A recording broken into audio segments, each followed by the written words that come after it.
नाइब अमीर जमायत इस्लामी पाकिस्तान लियाकत बलोच ने कहा कि कश्मीरियों के लिए आज़ादी का सूरज ज़रूर तुलू होगा। अपने बयान में लियाकत बलोच का कहना था कि भारत के मकबूजा कश्मीर में गैर कानूनी कब्जे के खिलाफ आज मुल्क भर में यौम सियाह मनाया जा रहा है।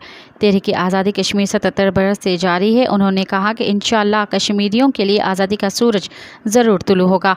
कश्मीरी अवाम पर 9 लाख से ज़ायद भारतीय फ़ौज मज़ालिम ढा रही है। आलमी बिरादरी अक़वाम मुत्तहिदा के मुताबिक मसला कश्मीर के हल के लिए किरदार अदा करे। उनका कहना था कि हुकूमत 27वीं आईनी तरमीम नहीं, मुतनाज़ा 26वीं आईनी तरमीम वापस ले।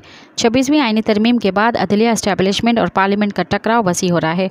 मज़ीद ख़बरनि ऐं तफ़सीलात लाइ विज़िट कयो असांजी वेबसाइट www.awamiNewsHD.com ऐं ॾिसंदा रहो अवामी न्यूज़ HD।